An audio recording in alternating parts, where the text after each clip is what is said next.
Hello, and welcome to this episode of Hammering Down. I'm your host, Kaylor Hodges, and I'm hoping you're having a great day. As I am recording this, we have a few things that we got to talk about. First off, Birmingham Legion WFC, the women's team, kicked off their season last night, and they got a huge 3-2 win after they come from behind. We'll talk a little bit about that. Then we're going to talk about the match that was versus Rhode Island FC, where Legion fall 1-0 in what was, frankly, ugly match. Then we're going to talk just a little bit about kind of the press conference afterward. And finally, we'll wrap it up with a small opener, like a small preview for the match on Sunday versus Detroit City. But first things first, let's go ahead and talk about the women's team, where it ends up being a 3-2 win, where the women's team go down in the first 5 minutes, and then right before halftime, Birmingham get an equalizer around the 39th minute, and on the kickoff, Chattanooga Red Wolves take the lead again, legit 1 minute later, and then right before halftime, Legion WFC gets the equalizer. Later on into the match, into the second half, we end up getting the game winner, and the team sees out the final bit of the match. This was a great match. It was a fun one where we see Elisa McCard, I believe is how you pronounce her name, Taylor Lieb, and Avery Berryman get onto the score sheet. We end up having the same thing they kind of did last year, where Mac Titus starts the match, but then at halftime they end up trading out with Casey Powell. So that's something they did last year. Quite interesting. We end up seeing the return of Coach Sohn, where Addison Sohn came into the match and Sydney Sohn started the match. So that was fun seeing Coach Sohn kind of on the sidelines, or not on the sidelines, but like kind of watching from afar, still around. So there's that. Lots of fun stuff. If you want to see a full kind of breakdown of that match, our good friend Timothy from, oh my gosh, Birmingham Sports wrote about it. It was great. My one request, hey, Legion, can we get a live stream? I posted the live stream link, and then the live stream link didn't work. So I wanted to be able to watch the match. Could not make it all the way out to Chelsea from Tuscaloosa, and I desperately wanted to follow along. So it's kind of hard for me to give details because there aren't highlights or video. I'm just kind of going off of what the stat sheet says. But if you want to get somebody's direct breakdown, it's there. So go to Birmingham Sports and check out the breakdown if you don't mind. Fun match. Legion 2, the Hammers, kick off tomorrow on the 17th. They take on Southern Soccer Academy, who's owned by Brentford, which is wild. But they are taking them on in Georgia at Marathon Park at 7 p.m., 6 p.m. Local time. So if they have a live stream, check out the Hammers tomorrow at 6 p.m. Okay, let's talk about the match. So Legion lose 1-0 to Rhode Island FC, and it feels like another one of those matches versus Rhode Island where maybe Kano just has former coach Kano Smith just has it over on us, and there's that. I don't know. I it the word that was used online, the word that was used by Coach Briggs, the word that would be used by me is just boring, right? It was a boring, slow match. Very pragmatic, very, very slow the entire time. And one thing that was very apparent to me is that some people did not agree with the decision of sending off of Sam McElhatton. Sam McElhatton gets his first minutes in a while, and he gets a yellow card in 1 minute, and a few minutes later, he goes and gets kind of a reckless challenge, is what I'll call it, and he gets a yellow. I've seen those challenges not be given yellows, but the ref was calling it pretty close on the day, If it was his first Jello, I don't think we would complain. I think it was one of those challenges that if it was only his first Jello, you can complain. Even Coach Briggs says something about that. If he has to be smarter, we'll listen to that interview in a minute. But slow is the word, and really created nothing. The big news from this is that Jake Roof gets his 100th appearance in USL regular season. He's probably well over, I say probably, he has like 13, 14 more appearances than just in the USL championship regular season, but that's kind of what they keep up with appearances. So there's that. Look, it was a rough match. It was a sloppy showing. It was not ideal at all. I think that what kind of sums this up for me is, they come out in the 4-2-3-1, kind of what you expected, but with Enzo as the cam, we'll talk about that as well. You end up seeing Rhode Island has a vast majority of the possession. Legion just were not holding on to the ball. They're going to show Rhode Island as having a lot more like XG, expected goals, but that comes from the amazing triple save plus goal line clearance that happened where there were 4 shots on goal. Matt Van Okel saved 3 of them, 2 of them good saves, one of them a simple save, but that was after Famuel Kavita heads the ball onto the post and it falls down to Rhode Island player. It's an amazing triple save plus a clearance. It was awesome. But that's where a lot of their quote unquote XG comes from. That's where a lot of their chances came from. So Rhode Island didn't really create much either. What they did create was from basically a Rami Zamuda turnover where he tries to force the ball into a space. It doesn't really work out, creates a counterattacking opportunity. Albert Dikwa passes the ball along to Maxi Rodriguez, who just finishes it calmly. Maxi is a quality player, and this is a quality Rhode Island team. We, of course, have some questions that I'll get to into the chat a little bit later into the chat, into comments, but we'll get to that in a little bit. Legion took a couple of shots inside the box of 4 shots inside the box. They had the biggest thing to me is 16 touches inside of the opposing box. They weren't getting into dangerous spaces. They just weren't. The passing accuracy was less than 50% in the final third. They were just not creating dangerous chances. They weren't stringing things together. Where Legion didn't even create 400 passes in the match. And I wouldn't even call it route one. It just wasn't connecting at all. And I think just to kind of give an idea on how the match was, you end up seeing that who creates the most chances on the team? Sam McGilhatton. He gets sent off at halftime. Jake Roof creates a chance. Kabir Hernandez Foster creates a chance. Enzo Martinez creates a chance. Only one of those players ends the match on the field. Jake Roof ends up getting subbed out. You end up having Kabir Hernandez Foster subbed out. Do I really agree with those decisions? Not really. But also, you have you're just trying to create something. You're behind the 8 ball. You are already essentially, you are losing. What you're hoping for is to create something to get an equalizer. You're already down a man against a good team. You haven't created anything. You're just trying to see what sparks literally anything. From what I saw, I disagree with taking off Kobe.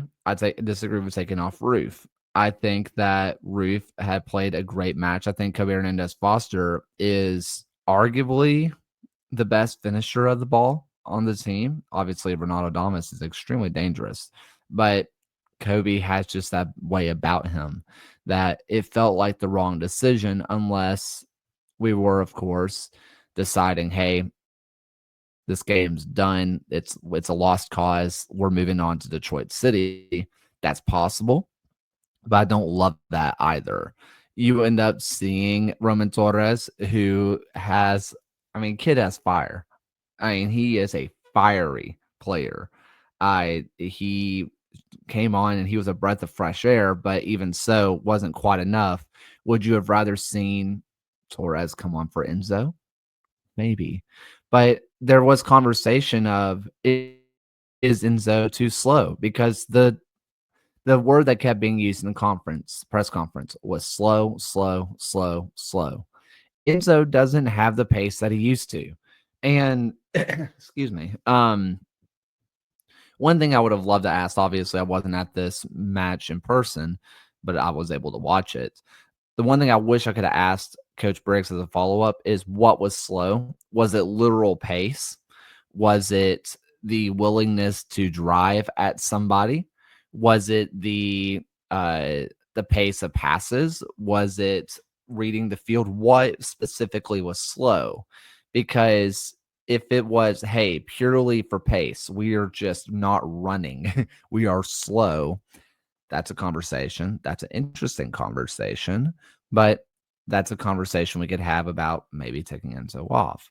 If we're talking about how fast are we seeing the field, how fast are we scanning, how fast are we seeing the picture around us, Enzo's the perfect guy. I would love to know what the slow comment was. Don't get me wrong, it was very bogged down. I understand it, but I want to know from the coach's perspective what was slow.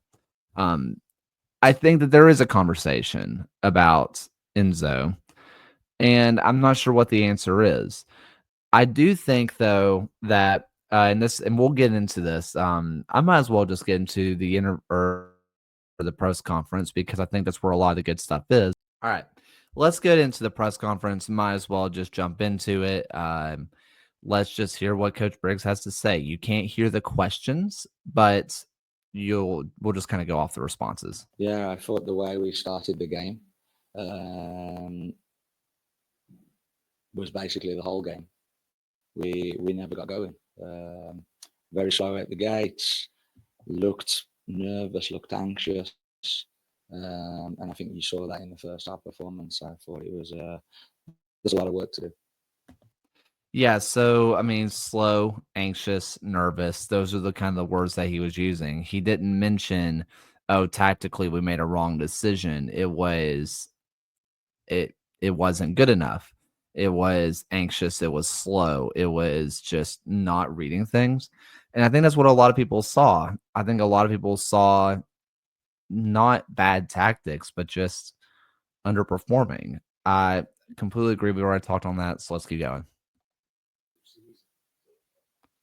The start of games. Yeah, it's I thought last week we started the game and harped on the importance of starting the game, and last week in the first 15 minutes we were a different team to what we were tonight. So we have to go back to the drawing board, and we have to make sure that we're all ready and we're all focused to start games and play these games. Yeah, I think that's a huge point. Whenever I talked to Raising Anchor, one thing I mentioned was the first 15 minutes. Legion were able to create chances through pressure, through just creating chances and stuff like that. I say through creating chances. They were able to create chances via pressure, through speed, through running at people. And I think there's some tactical things that we can talk about with that, but I think Coach Briggs kind of talks about that as well. But that didn't happen in this match. And one thing that was kind of mentioned, I forget who talked about it. Maybe it was John Fuller of Football Forge. Maybe it was Timothy Bellin from Birmingham Sports. But we saw a lot of pressure, a lot of presses. They didn't lead to turnovers. It just led to fouls. And so maybe it was just the players were a step off. And that happens. But it was a night and day difference from what we saw versus Tampa Bay and versus Rhode Island. Granted, Rhode Island's a much better team than Tampa Bay this year, but that doesn't really change what we saw in literal speed of Legion. That has no impact. Those are not correlating things. Now, the effectiveness of it, like the ability to work through pressure, that's something you can talk about. But the actual speed, the actual willingness to go as somebody, that has zero correlation. So quite interesting. Yeah, it impacts everything, doesn't it? When you obviously you go down to 10 men, you're already not really playing that great. So it's just a significant impact. So we had to get more organised. But the biggest thing was we had to try and instill a little bit more energy and a little bit more belief. Second half was a little bit better, but you're down to 10 men, you're climbing a mountain. We've just got to be better. Yeah, obviously the question there, you couldn't really hear it, but it was how did going down 10 men affect things? And yeah, you mentioned it. You're already down behind the eight ball. You're already falling a little bit behind. So that's going to be something to pay attention to. Is it? He mentioned that they got more organized in the second half. Things were better in the second half, but it obviously shouldn't have to come down to going down to 10 men to find organization. There was a lot of times where we were just seeing people just in wrong places. And this could very well come down to this is a new tactical identity and what they had understood. And they're just trying to remember where they're supposed to be, and things just weren't quite clicking. But just a lack of organization, just a lack of knowing where you're supposed to be when you're supposed to be. Again, I'm willing to give this a slight just pass because it's a new coach, it's a new system. It's not that different of a system, but still probably some new ideas that are being implemented and just overthinking it or just kind of reverting back to old ways.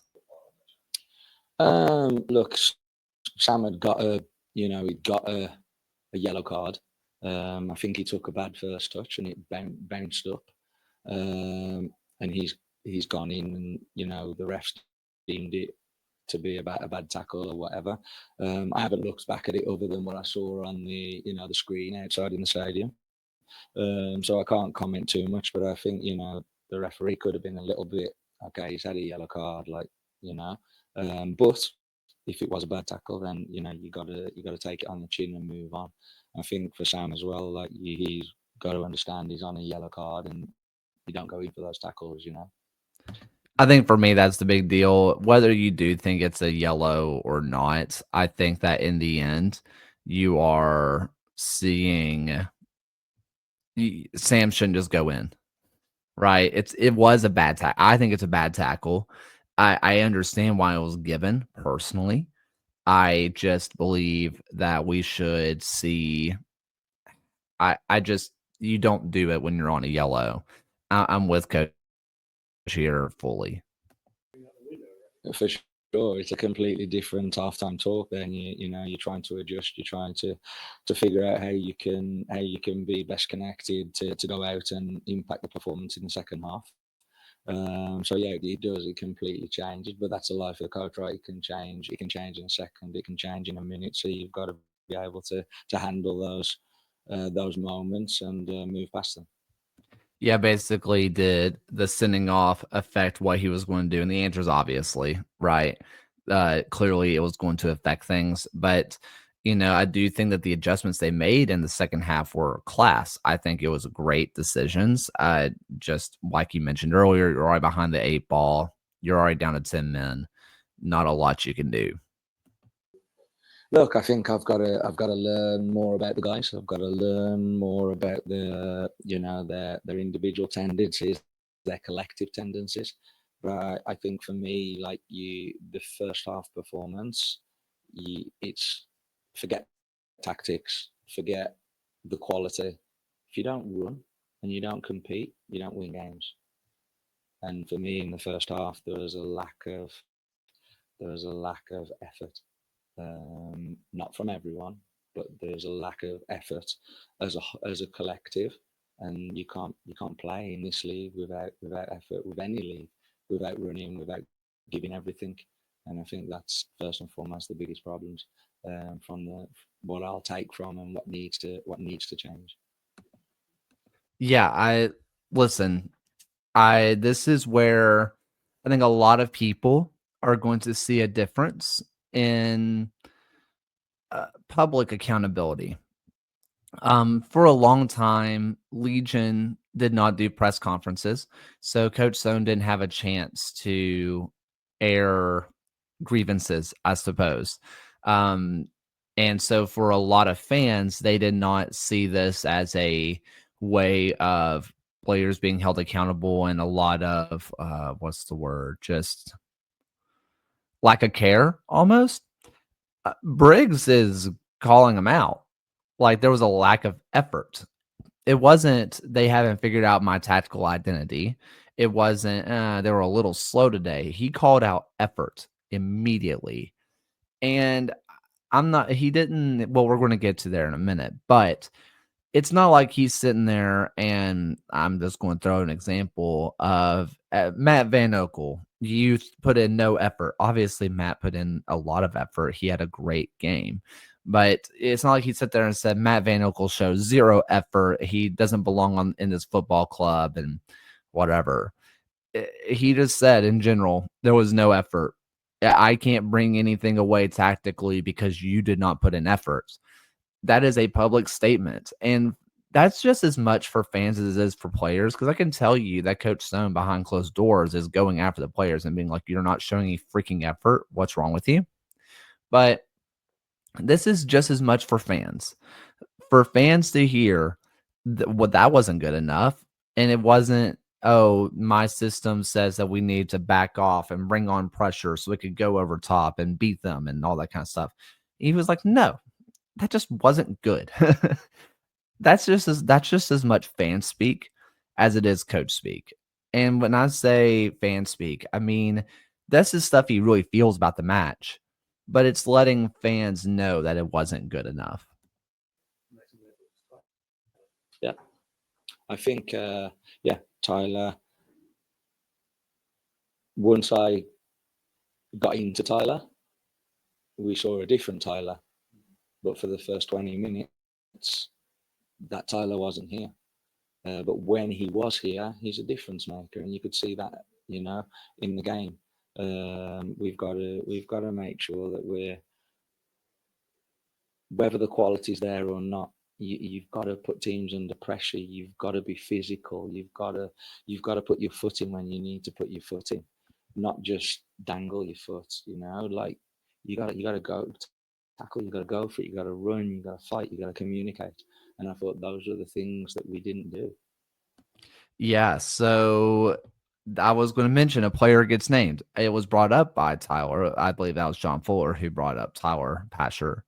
But 20 minutes in, he says that Tyler wasn't putting in the effort. He got into him a little bit, and suddenly Tyler was just that guy. Tyler had the most successful dribbles of anybody on the team. In fact, he was the only one that had any successful dribbles on the team, according to Opta, with 3. Those kind of came after this junction. And I think there needs to be the conversation that Tyler needs to be a central midfielder. Straight up, I do. I think that what we saw Tyler Pasher, the central midfielder, is more impactful than what we are getting out of Tyler Pasher, the right winger. I think Seba Tregarthen provides you the pace. He provides you that acceleration. He provides you that outlets, and he is a technical player.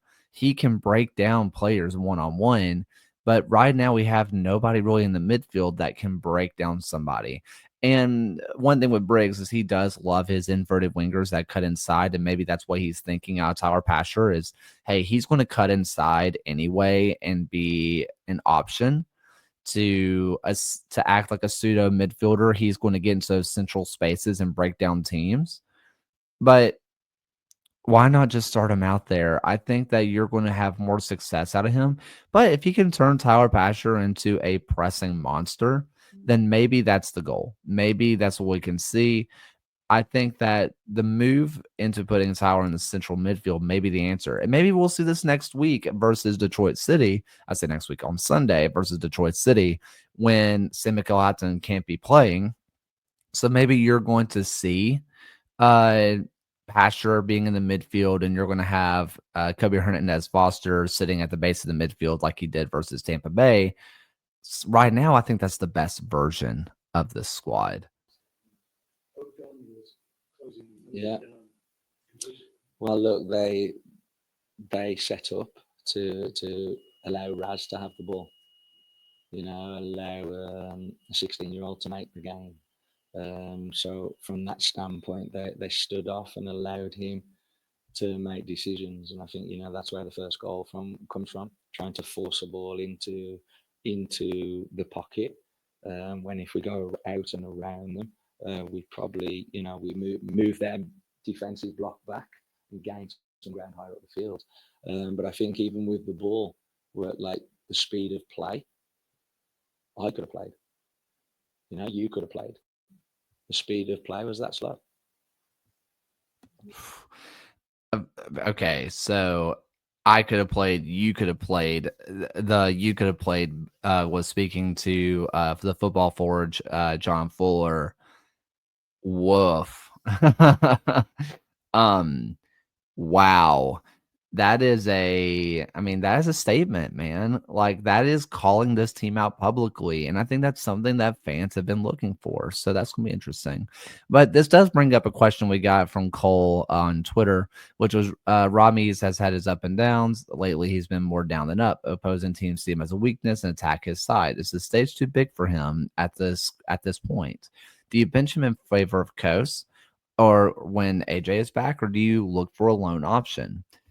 I think that there is certainly conversation to be had about Ramiz.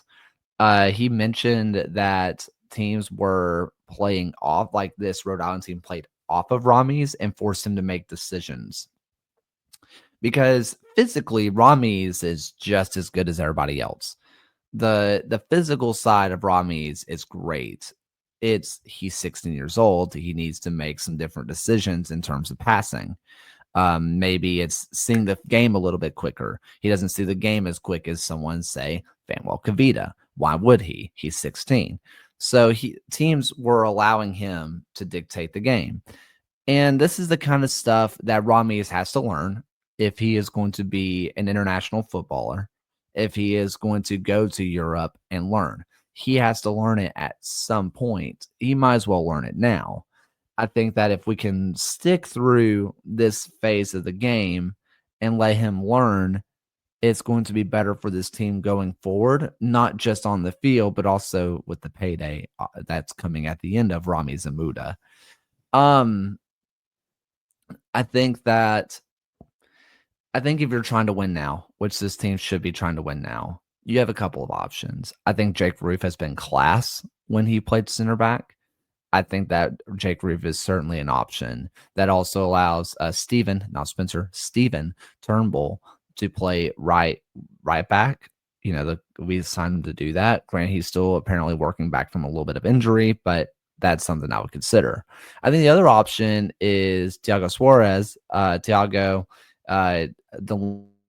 loan and option from New England Revolution. He's young himself, but he's 6'5", like Ramiz. He's good with the ball at his feet.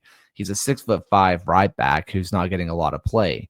Maybe getting a little bit of, or keeping the same height that Ramiz has and allowing someone who's good with the ball at his feet to play. That might be your option. It's something to consider. I don't think we have to look outward here. I think that Jake Roof and Thiago Suarez are more than capable because apparently Ethan Coase is injured and obviously AJ is still out as well, AJ Patterson. So I think that the in-house options are sufficient. I think they are fine. I think if you're going to go out of house, you are going to buy an outright upgrade. I don't think you're going to go in on another loan option. I think you're going to buy a better player, whether it be a free agent or for cash.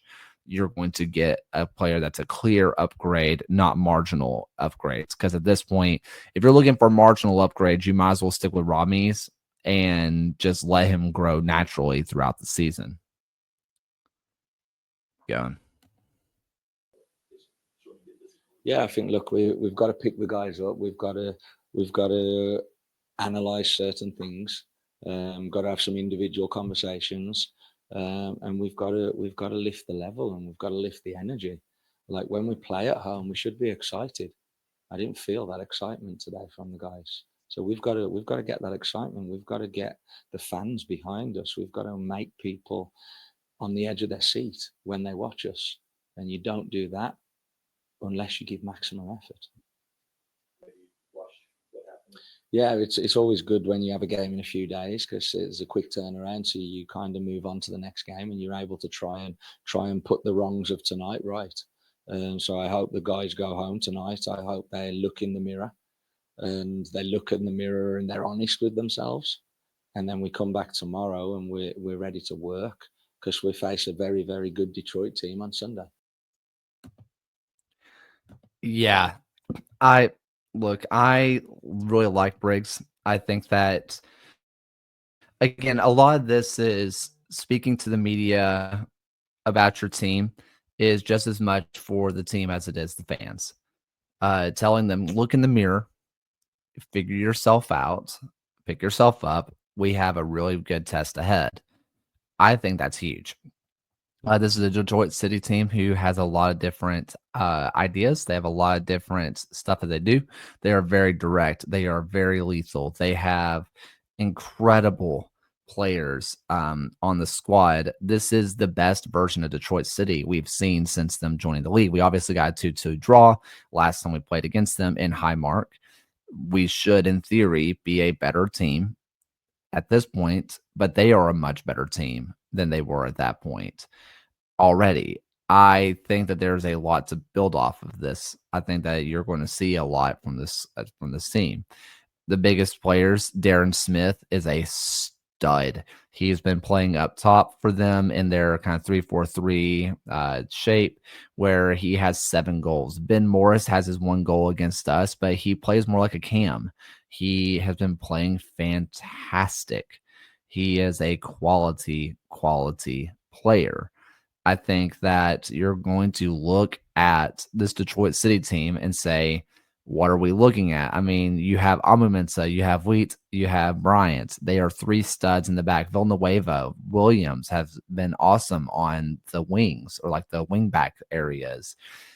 I think that there is a lot of players here that Legion should be seriously looking at and being, I don't want to say worried, but definitely like, okay, like they have some class about them.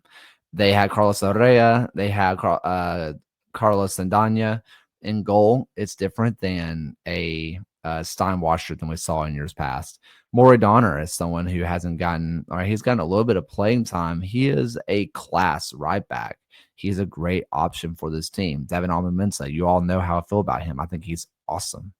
You look at Haisel Cedeno. He is incredible, the Ecuadorian.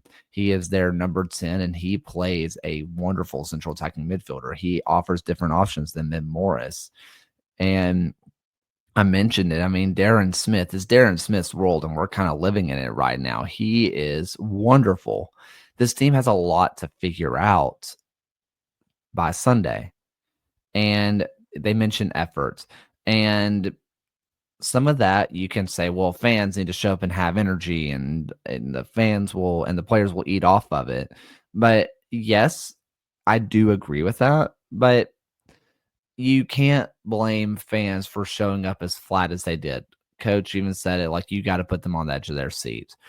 I think that this team, this club has an upward trajectory going for it right now. I thought that there's a lot of steps being taken the right way. So there's something that I think that if Legion come out and play their game and they come out with energy and effort, then you could see another draw, maybe even get a win versus Detroit City. But this Detroit City team is too good for you to come out like you did against Rhode Island. You just cannot do it. I think that Briggs spoke very candidly, and that's going to be something that you're going to have to just watch. It's going to be very interesting. We got a lot of questions to get to, so I want to kind of run through those really fast. I'm going to do a bunch of these from Shadow Wolf. So Thank you once again for commenting in.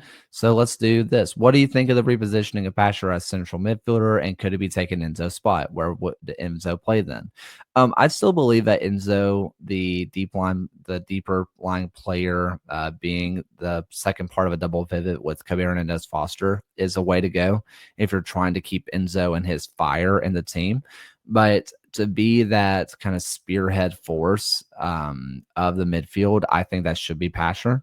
I do think that maybe a Cam should be what we want to do, but I think that that is what we should be seeing. I think that Pasher, the central midfielder, is the move. I think it's the way to go. I think that you trust Garthen to make that move and to play him at right wing, or even you look at a Steven Turnbull and see what he does at wing back, and maybe you play Pasher as a right winger, but you have Turnbull playing that bombing right wing back position, and maybe that can kind of get what you want out of the width and allow Pasher to play a little bit more centrally from that right wing position. What realistic improvements do you want to see from Briggs till the end of June, on or off the pitch? I think we're already seeing improvements. I think on the field, it's just getting more effort out of the team. I think that he spoke on it. I think that if this team shows up and puts in the effort, puts in the work, has that high work rate that we can see out of them, I think that we're going to be in a great spot come June. Off the field, I think that if he continues to just meet fans, having good relationships with the fans, I think that we're in a good spot. In case Legion would miss the playoff again, what will the fans in front in case Legion would miss the playoffs again, will the fans in front office keep the roster staff intact, or will be a huge turnover? Player wise, you could see a pretty big turnover, but staff wise, Briggs is obviously going to stay around. They're not going to sack him. You might see some turnover with the assistant coaches, but this is also a team and a club that really thrives on consistency.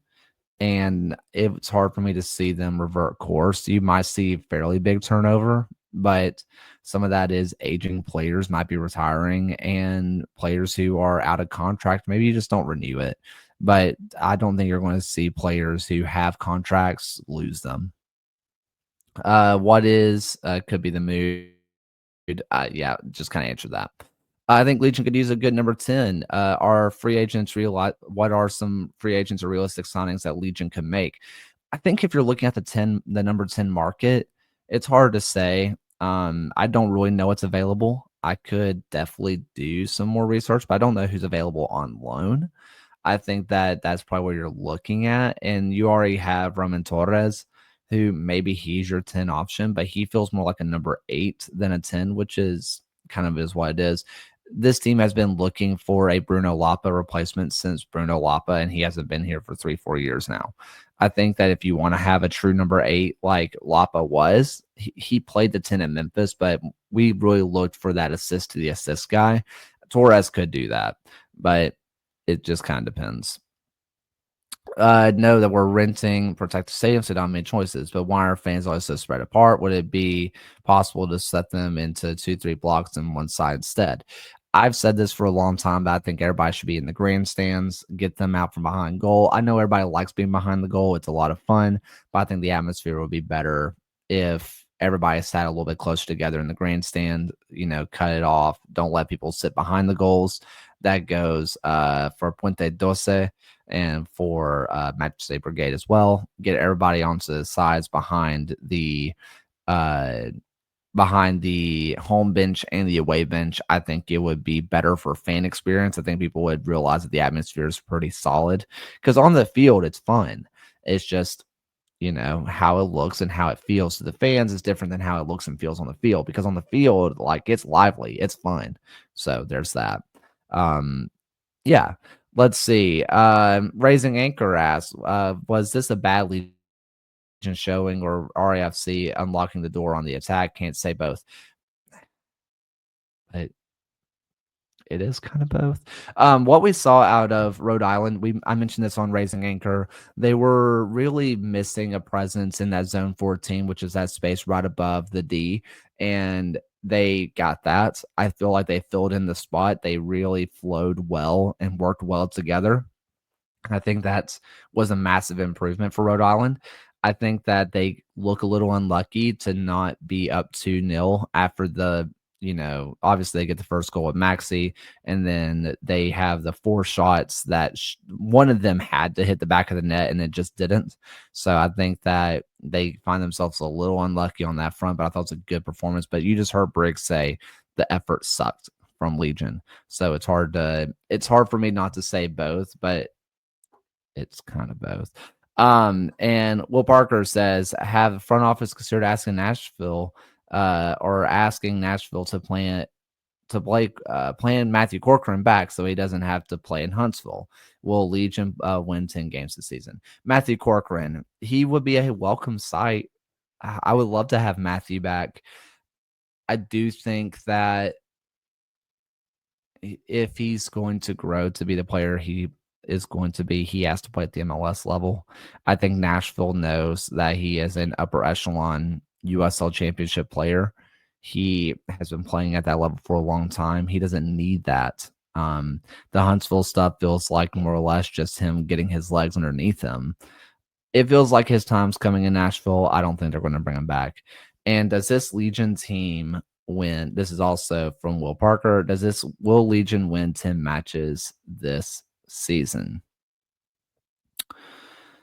Oh, let me look at the schedule and just kind of look at where I think wins are going to come.